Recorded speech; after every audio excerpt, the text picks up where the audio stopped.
Hey everyone, Poe here. I thought we would start on our autism series.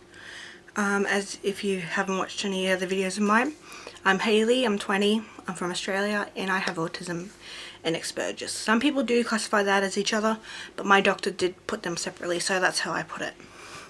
If I'm wrong, I'm very sorry. But that's just how I got, grown up to knowing it as. Yes, I have autism and aspergers. I would say they're pretty mild, not that bad, not bad, but I'm really not good with words, guys, and I'm really nervous about this series because it's really personal, and I have so many ladies and men of kids with autism, females with autism, or their daughters, or the grandchild, or their friend, and they all want me to talk to them and show them how I got through life and to tell them about me. So I thought I'd do this series for it, because not only people with autism or aspergers are females, only extremely small percentages. So I'm quite lucky, I guess, if you want to call it that. I call it lucky because if you watched my body image video, I was bullied a lot for it, for being different, for having these disabilities. I used to hate myself for it. I always thought, why me? Why did you do, why did I be born with this? And what did I do to deserve it? It was a curse for me. Because it made me, I just wanted to fit in with everyone. That's all I ever wanted in life, was to fit in. To have a lot of friends, to have a good childhood and teenhood. But I didn't. And I really don't care anymore because my life is amazing. I was bullied for over 5 years because of having this and for being different. And it really made me hate myself and my family because it runs in the family pretty much.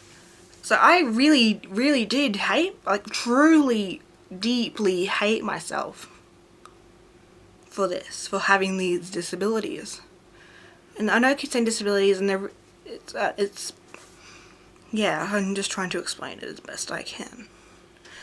The things I have trouble with is concentrating. I have to have medication to help me concentrate, or else I'm off with the fairies and gone.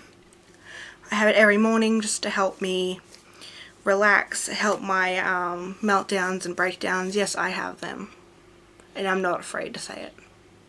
I have meltdowns, I have breakdowns, in quite a lot of them. This year I've had about 7, which is an amazing number for me. It's a lot less than last year and every other year before that. Every year I am getting better. I am having less. I would have a bit more less if there wasn't so much stress in life right now with the selling of the house and my parents breaking up. But yeah, I've talked about that before. So we're going to keep with this now. And I'll talk about that later on, because this is a series. It's going to keep getting more and more into it the more episodes we have. This is just the intro, like I said in my body image if you watched that one.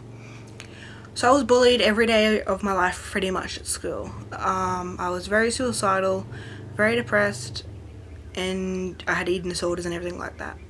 Either I felt like myself, if I didn't leave school in grade 10, I would leave in a casket. It was that bad. I've had been called every name under the sun, mostly retard, and I really do not like that word. It is not. No one's a retard. No one should be called that. No one should even be bullied for it being different. No one should. A lot of people say I'm a really lovely, nice person, and I did nothing wrong to those people. I never even talked to them. They were just in my class. But they did this for so long, and some of them still haven't changed, and they're 19, 20, 20. It baffles me. I was always very mature for my age because I was kept down in grade 2 because I felt like I was from America. We have in Australia we have A before E except after C, and silent letters and everything, and I would get them very confused. I would say them how they sounded. I still do. I can say it, I still have a lot of trouble with reading and writing. I have so much trouble with grammar punctuation. I have a lot of trouble understanding people's emotions. I can't tell if someone's being sarcastic or not most of the time, which is a very difficult thing for me. Up to grade 8, I didn't have quite many emotions. I just had a straight face all the time, like, even though I was happy, sad, anything, I would just have a straight face. In grades 6 and 7, we have a parade at our school, and there was a recorder band, and I was the bass drummer for it. I was very pleased with that. I love drums, and it made me feel like I was doing something. But I'd always have a serious face, no smile or anything, just serious. And my mum worked at the school for a bit, and the principal would come up to Mum and go, "Is she happy doing what she's doing with the drum?" I'll go, "Yeah, she's ecstatic, she loves it." And he'd go, "But she doesn't smile." Well, A, because I'm concentrating the shit out of it, sorry for swearing, and because I just wanted to get it right, and I didn't want to mess up.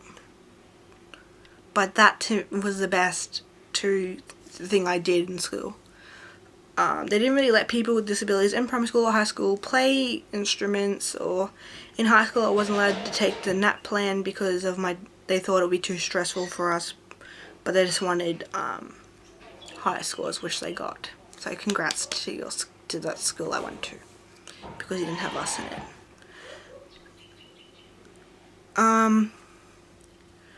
But yeah, school life was really tough for me. I didn't understand most of the high school, like maths and English and all that. I got put into classes for people with disabilities. It was really bad. They gave us like work that grade 1 is do, like 1 plus 2 and everything, which taught me nothing, and I really did actually want to learn. It was just that the bullying got too much. I loved the idea of school. I loved the learning and everything. It was just the people there I couldn't handle. The teachers weren't so good either. I was bullied every day, and I would tell teachers and principals, and they would do nothing for months and months. And when I finally would crack back at the person, I was the one that got suspended. I was the one that got in trouble, which is really not fair. But I left school in grade 10 because I couldn't handle it. I got a job. I had teachers and people telling me I would never amount to anything because of my disability. But I now have my license. I can drive a car. I've got a really good job. I'm engaged. Soon when the house sells, if it sells soon, we'll be renting. So it'll be my first time renting. I do pay for rent and everything where I am. I pay for some of my own groceries. I pay for fuel. I pay for my bills. I pay rent. But yeah, this will be really different for me when we move. I'm sorry this was a very long video, but I just wanted the first one to be very long for the start of this series. If you have any questions you want to ask about being someone with just autism, or a girl being with autism or aspergers, please comment below. I would love to answer them for you. So I'll talk to you guys later. Bye.